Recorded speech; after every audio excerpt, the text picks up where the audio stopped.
Continues in that direction, heading to the family compound for the final burial ceremony. So we keep watch, we're keeping tabs on this great event, the funeral service of the late Major General Robert Adeyinka Adebayo, retired.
Continues to the compound where the body will be received for the final burial of the former governor of the old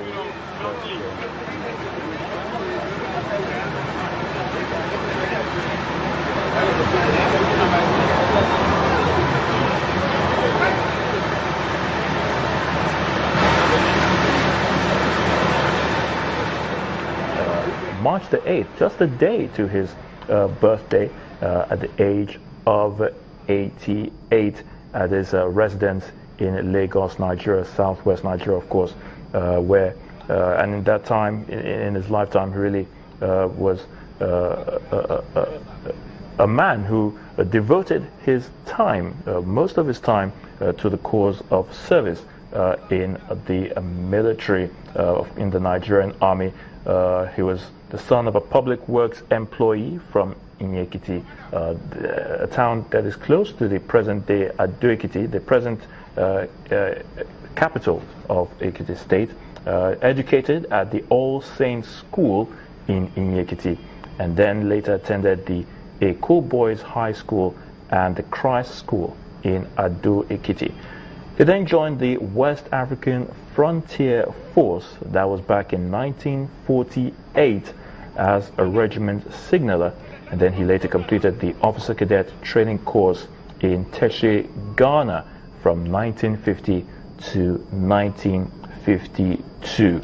After passing the War Office examination for Commonwealth Cadets in 1952, as well as the West African Qualifying Examinations of 1953, he was commissioned as an officer in the Royal West African Frontier Force as the 23rd West African Military Officer and the 7th Nigerian Military Officer with number N7, and after completing the War Cadet Office training in England.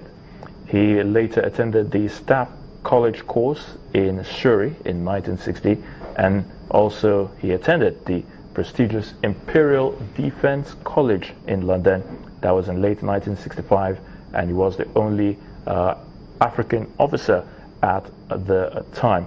Many achievements, again, I repeat, in the in the army. He rose through the ranks, and years of meritorious service earned him several promotions, and he really distinguished himself between 1957 and in 1958 when he was the ADC, or aide-de-camp, to then British Governor General, the last British Governor General of Nigeria, Sir James Robertson. We also heard that from the acting president, Professor Yemi Osinbajo, in his citation for the late Major General Robert Adeyinka Adebayo Rtd. And he just went on from there in service from one capacity to the other. First National General Staff Officer Grade 2 of the Nigerian Army Headquarters in 1961 to 1962, and then became the first Nigerian to be appointed General Staff Officer Grade 1 from 1962 to 1963. Of course, I did say earlier he was the commander of the Nigerian contingent in the Congo in 1963, and he served as staff officer in the UN peacekeeping force during the Congo crisis in the early 1960s. So he really distinguished himself as a military officer. But even at that, from the citations that we heard earlier at the church service for the late Major General, he was a man of compassion, a man who believed that force wasn't the answer in resolving conflicts and resolving a crisis.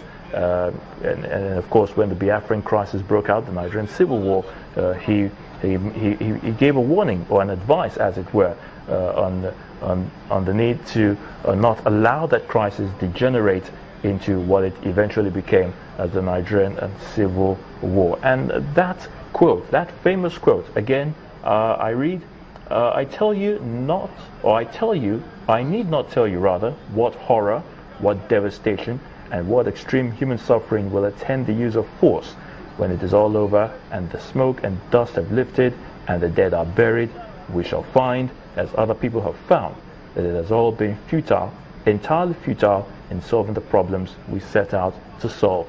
End of quote. So that is one iconic quote that still resonates even today on the need to ensure that whenever we have conflicts or crisis, and it appears all avenues seem to have been lost in order to resolve in such conflicts. The use of force most of the time doesn't really bring out the best results. It doesn't favor anyone, as a popular saying that there is no victor, no vanquished whenever conflicts arise and the use of force is used in solving them. So he really believed in ensuring that peace is given a chance to solve all human conflicts. After all, that's the only way that societies can thrive. That's the only way many nations can attain their full potential in terms of development,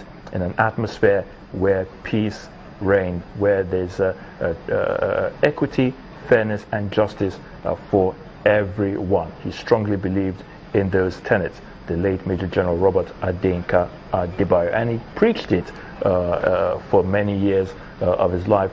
No wonder he was able to dabble into politics in the late 1970s when he formed part of the founders of the then National Party of Nigeria. It was also at his residence, we understand, where the National Democratic Coalition, NADECO, was also founded. So he really had his mind in that direction in politics, just if not for anything, to ensure that leaders are held accountable. Leaders come out to serve the people and not for what they will get for themselves when they are in office. He preached that if you want to be a leader, you have to show exemplary leadership, quality leadership that endear you in the hearts of the followers and those who are being led, or those that are being led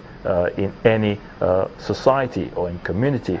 He strongly believed in those as well. So he went into politics, and he was able to help found the National Party of Nigeria